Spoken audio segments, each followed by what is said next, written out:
Coach Tony. Okay, folks, we're back. You're with Hey Coach Tony on ESPN Radio this Saturday morning, and we are graced by having Mike Berardino of the Sentinel Sun on the line with us. Mike, thanks for hanging on for us. Mike, you with us?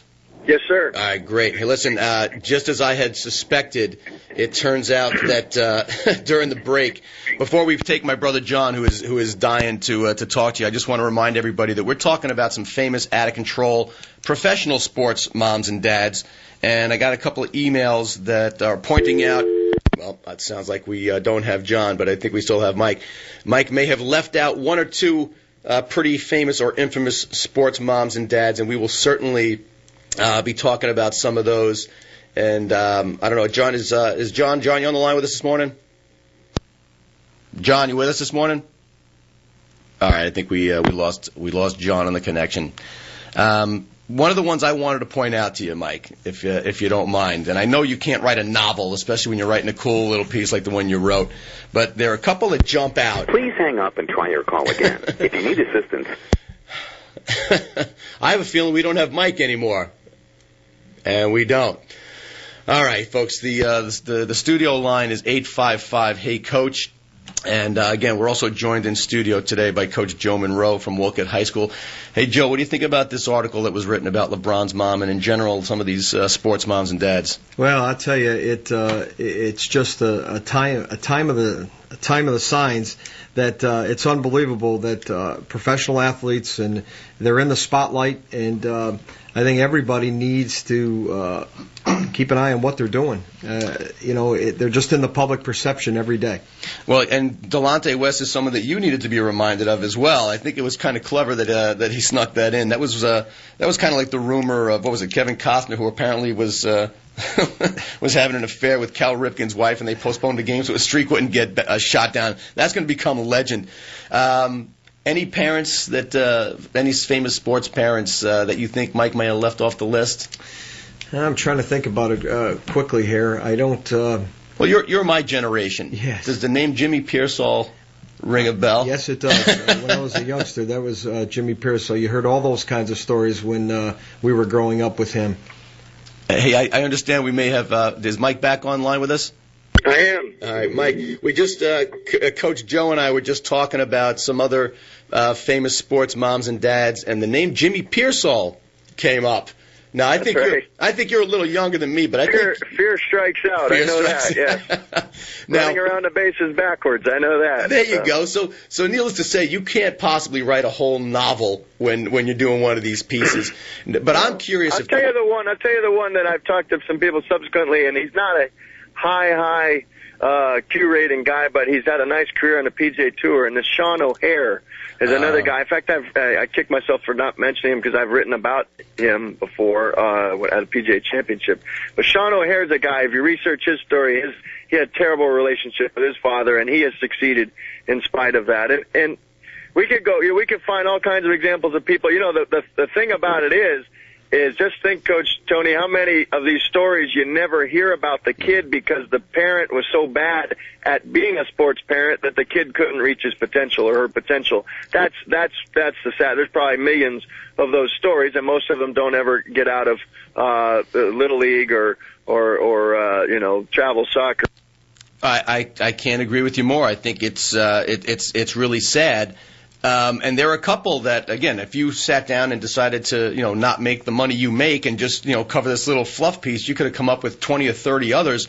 But I think what's really interesting is, you mentioned they don't reach their full potential. They don't even make it. I wonder what goes through the minds of these sports parents, because what you hear over and over again, especially from those who make it, is it's the same line, and you used it twice already. These people, these athletes succeed and excel in spite of the behavior of their parents. Not one of them says, thank God my mother was an overbearing jerk. Thank God my father made me do stuff when I didn't want to do it and almost turned me off to the sport. You never hear people say, gee, thanks for being such a jerk, Dad. Now, you would think that in and of itself would lead these parents to just back off and let these kids do what they're going to do. I mean, have you ever had anything resembling an interview where people kind of open up and talk to you about this stuff, Mike? All right, we lost Mike again as my guest. Hey, Coach, let me ask you. I mean, you've coached for a long, long time.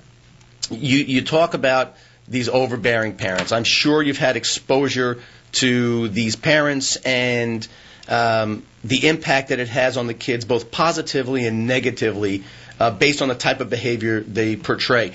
You know, what goes through your mind as a coach and as an athletic director when you see that overbearing parent? Well, I think it becomes very difficult for the coach because what is happening is you feel you're trying to give the student athlete the best possible instruction that they can have, and what is happening is they're going home and you want your teaching and learning to be reinforced, and sometimes it's not being reinforced. It's, hey, you're going to listen to me, I know better.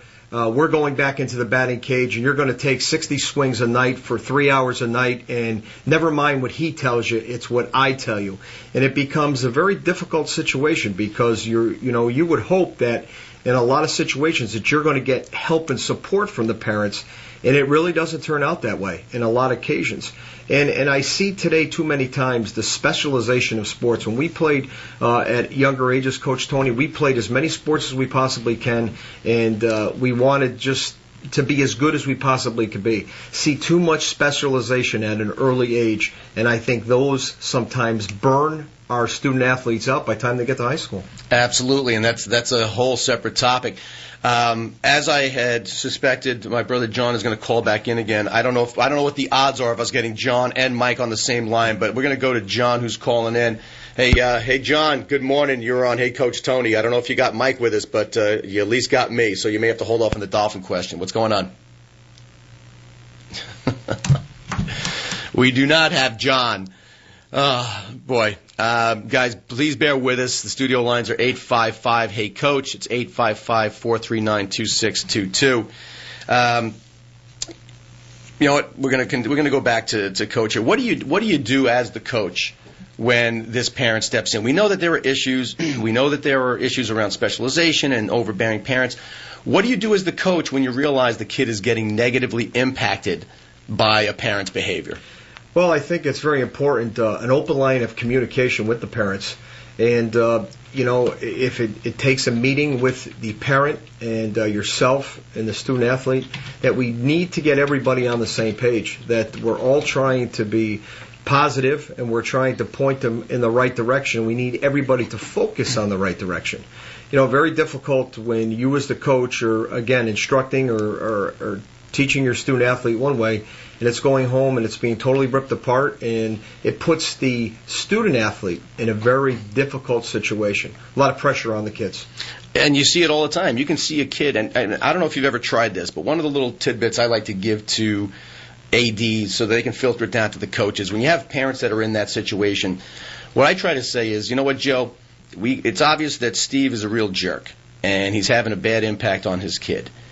Let's find out which of the parents is good friends with Steve. And let's see if we can get Steve to take a day off. Just don't come to Saturday's game and have that same guy describe to Steve the way it changed his kid, because that's all he cares about anyway.